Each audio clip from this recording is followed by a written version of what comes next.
Hello, and thank you for joining me at Spooky Reviews. I'm the Ghostess, and I'm a pretty late fan to the Saw franchise. I like to describe it as better than you'd expect, but not as clever as it thinks it is. It was created by Lee Winnell from Insidious and James Wan from The Conjuring, but it was Darren Lynn Bosman who helmed a majority of the franchise that really gave it its signature rapid editing style. While it often gets credited for popularizing the torture porn genre, its worst installment is still better than the best Eli Roth. It's gory and it's known for its twists, but it also hides a deceptively complicated storyline that gets a little harder to follow with each installment. So, to clear it up for myself and anyone else watching, I've decided to recap the entire Saw franchise in under 13 minutes.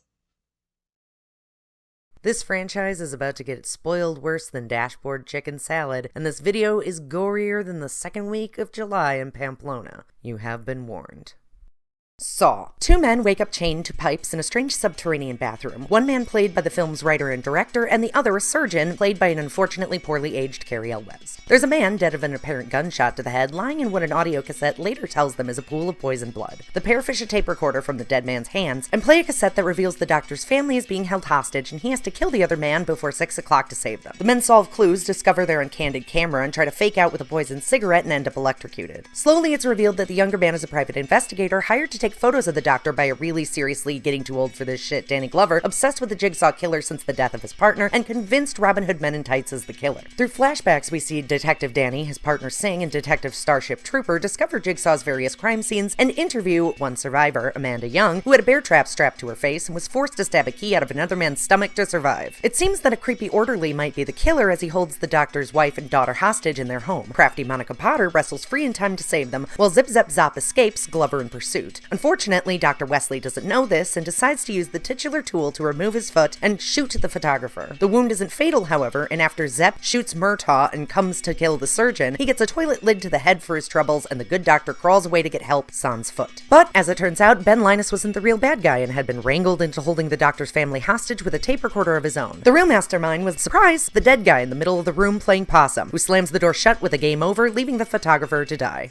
Saw 2. A man wakes up in an Iron Maiden death mask, but can't bring himself to dig a key out from his eyeball and gets fly-trapped. Detective Donnie Wahlberg picks up his son from police station and has an expositional heart-to-heart outlining that the former new kid on the block suffers from a number of cop cliches. Turns out Flytrap Face was a former informant to Wahlberg, and Donnie's been called out by the killer at the crime scene. The detective figures out Jigsaw's place of operation and surprisingly find him waiting for the SWAT team when they storm his house. Wahlberg is forced to follow Jigsaw's demand for a friendly battle of wits, while CCTV cameras follow Wahlberg Jr. through a murder maze mansion, alongside a bunch of criminals Detective Wahlberg planted evidence on, including Miss Bear Trap 2004 Amanda Young with a junky-janky new haircut who swapped drugs for self-mutilation. A tape recorder announces the Motley Crue's mission to find antidotes to a nerve agent, and one man immediately gets shot in the eye through a peephole. The group finds a furnace room where a tape recorder reveals one man helped kidnap the others, resulting in him burning alive trying to get an antidote. Meanwhile, Jigsaw explains his history as a cancer patient and waxes philosophically about his murder traps. Angry drug dealer tosses Amanda into a needle pit to find his antidote, but she misses the deadline. Blondie succumbs to the nerve agent, and the sex worker ends up ditching her tape recorder and sticking both wrists in a razor blade box. Drug dealer kills his way through the others in order to collect numbered tattoos on the back of their necks, but gets got by Wahlberg Jr. with Amanda's assistance. Wahlberg beats a game over out of Jigsaw, who leads him to the murder maze house, which ends in a basement with Dr. As You Wish's foot and a dead photographer. Turns out that, surprise, the cameras were on time delay and Lil Wahlberg was in a safe and secure place just like Jigsaw had told him. He's a very literal man. Unfortunately for Detective Donnie W., Amanda was in on it all along and locks Wahlberg in the bathroom before escaping with John Kramer into the night.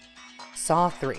A man must remove piercings all over his body in a bomb-rigged room, but can't pull a chain out of his jaw because anatomy, and he explodes. During the investigation, Starship Trooper discovers the man couldn't have escaped and realizes Jigsaw must be getting help. Trooper goes home, gets grabbed by a pig mask, and wakes up strapped to a breastplate stretcher. Even though she fetches a key from acid in time, she can't remove a metal device attached to her rib cage with a single master lock because anatomy, and she accepts her inevitable transformation into a blood eagle. Meanwhile, we meet a pill-popping adulterous doctor named Lynn and Jeff, a sad man having a taxi driver fantasy about killing the drunk driver who murdered his son. Both are attacked by pig masks and wake up in separate traps. While the surgeon is challenged to operate on John Kramer's brain tumor while wearing a shotgun collar and dealing with Amanda Young's increasingly unhinged behavior, Jeff goes through a revenge fantasy gauntlet. First, he comes across a witness who never testified in court, left naked in a freezer and blasted with cold water until Jeff decides to help her, but she's already icicled. Next, he must burn his son's stuffed animals to save the drunk driver's lenient judge from drowning in slaughterhouse pig slurry. Judge in tow, Jeff then comes face to face with the young drunk driver strapped to a bone-snapping spinning trap. Jeff grabs the key to save the man, getting the judge shot in the face in the process, but Amanda sets the trap to be unwinnable, and the drunk driver's head is snapped as Jeff screams his forgiveness. The surgery has been a semi-success, and Jigsaw tells Amanda to let the doctor go. Amanda refuses and shoots the doctor just as Jeff arrives, who is, surprise, the doctor's husband. He shoots Amanda, and while she bleeds out, Jigsaw rubs it in her face that this was actually her test, not the doctor's, and he wanted to see whether Amanda could save a life after she put the starving photographer out of his misery. Jigsaw asks Jeff to forgive him, and at first he acquiesces, then kills Jigsaw, unknowingly detonating his dying wife's collar. Jigsaw then plays a tape recorder revealing that the man responsible for the loss of his child, earlier referenced, was, again, surprise, Jigsaw, referring to himself and Jeff's very alive daughter slowly losing oxygen somewhere.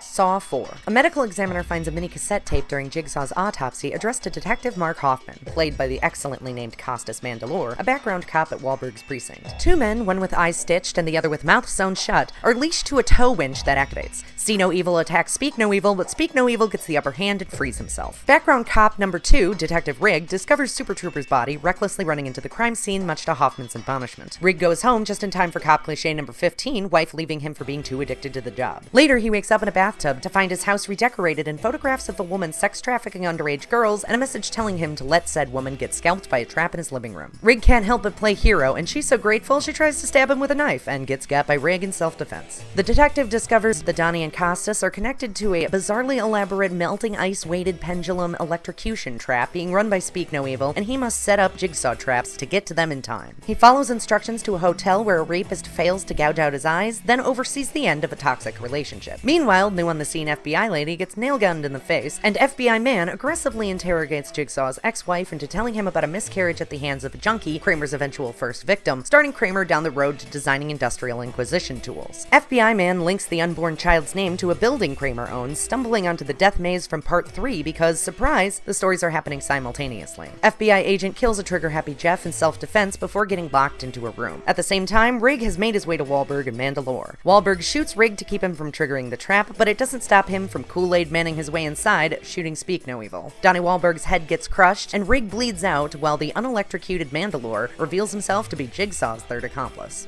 Saw 5. A man gets pit in the pendulum, crushing his abusive manslaughtering hands in a machine in an attempt to free himself before getting sliced, but the trap doesn't release and he gets got. After recapping part 4, FBI man wakes to find himself in a water cooler trap and gives himself Jack Shepherd tracheotomy. Mandylor walks out of the murder warehouse with Jeff's daughter in tow like a hero, only to discover that FBI man survived and is now suspicious. The agent does an expository investigation, uncovering the Mandalorian created the copycat Edgar Allan Poe trap to get his sister's killer, which led to him being blackmailed into apprenticing for Jigsaw, complete with retroactive flashbacking as an excuse to get the fabulous Tobin Bell back on set. Meanwhile, 5 arson conspirators go through a Japanese game show from hell, first attaching themselves from collars before getting retracted into decapitation, finding keys for explosion-proof tunnels that nobody even tries to share, connecting an electric current using a body in a bathtub, and finally, a table saw blood donation station built for 5 because, surprise, they could have all survived if they had just worked together because Jigsaw is passionate about team building, and Mrs. Dexter Morgan and Twitchy Tweaker Man blade their way to freedom together. Finally, FBI man tracks Mandalorian to his lair and starts a fight, tossing Jigsaw 2.0 into a glass coffin. However, if he'd just listened to his custom cassette like 2 seconds longer, he would have learned that the glass coffin was the only escape from a room that doubles as a trash compactor, and FBI man goes squish.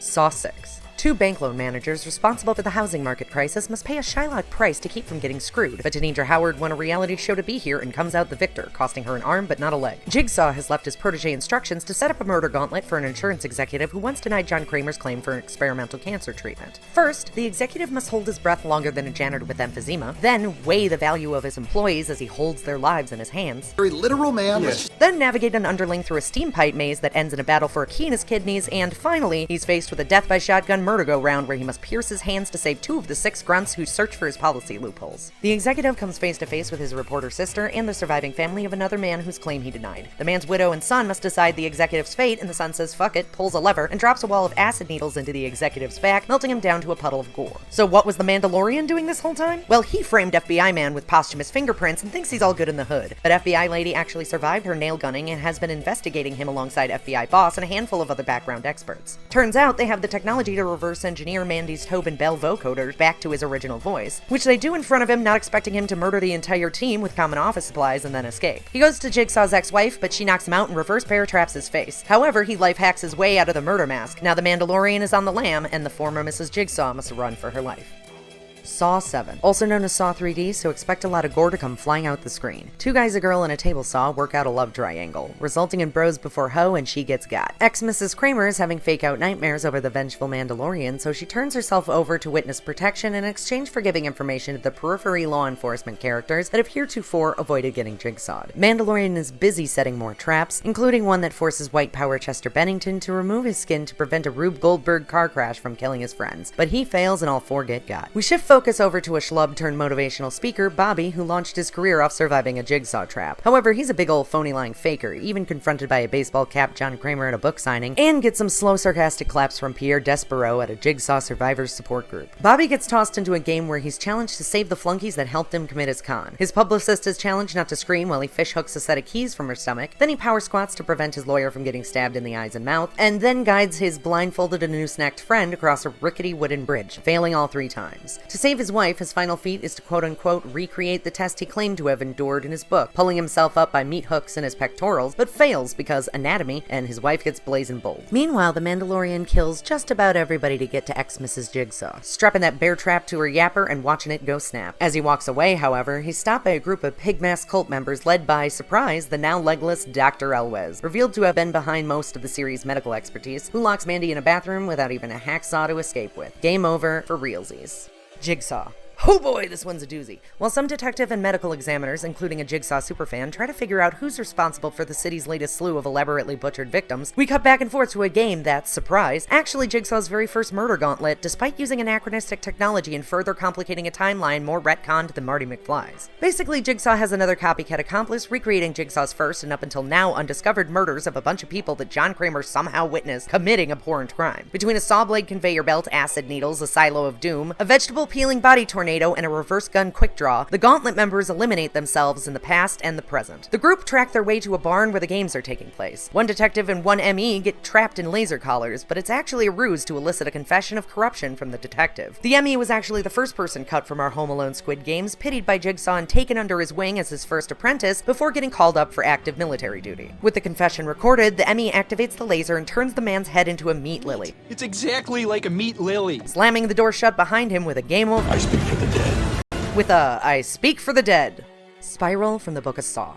A cop dressed like the mayor in Jaws chases a purse snatcher dressed like Uncle Sam down to subway tracks before getting knocked out, thrown into a trap that forces him to rip off his tongue, and hit by a train. Chris Rock, a cop so undercover his department doesn't even know about it, does some stand-up about Forrest Gump before getting saddled with cop cliché number 21, a rookie partner. The two investigate the newest chain of serial murders in No Name City with reluctant help from Rock's retired police chief father, Samuel L. Jackson. It wouldn't be a Saw franchise if we didn't get a bunch of expository flashbacks, these sporting some pretty hilarious facial accessories. One by one, the cops around Rock get got in unnecessarily elaborate traps not remotely designed to be survivable. Man must finger trap off his digits to avoid electrocution, sexy police chief needs to sever her spine before suffocating under hot wax, and a recycling plant sorter is rigged to lightspeed fire broken glass at Rock's crooked former partner, who he'd reported for killing a witness, ostracizing him from the rest of the force. It seems like the killer might be Jigsaw, but it couldn't be because Jigsaw never targeted cops. Wait, no, half his victims were cops. I mean, because John Kramer is dead, although that didn't stop parts 4 through 8. Oh, right, it can't be Jigsaw because he's into your standard ventriloquist dummies and has the voice of a Hellraiser, while this new Jigsaw is more into pig marionettes and sounds like Kermit the Frog. Turns out the rookie cop we were told died off screen is, no surprise, the killer, avenging the murder of his father, the aforementioned assassinated witness. Rock chooses to save his dad over catching the killer, but when CB4 hits their target to release him, Nick Fury becomes a backlit human marionette holding a gun at an incoming SWAT team. Mace Windu gets death by firing squad, while Rock is too busy crying no to chase after the killer, who then very casually escapes.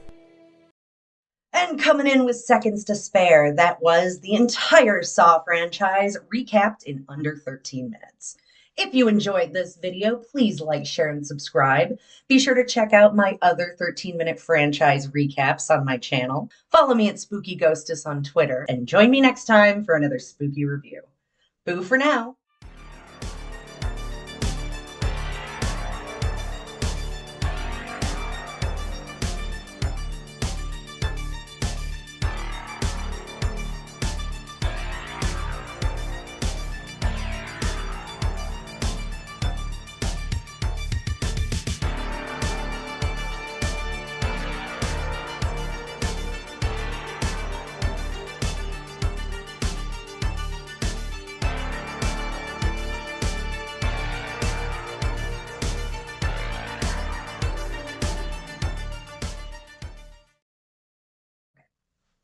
Insidious.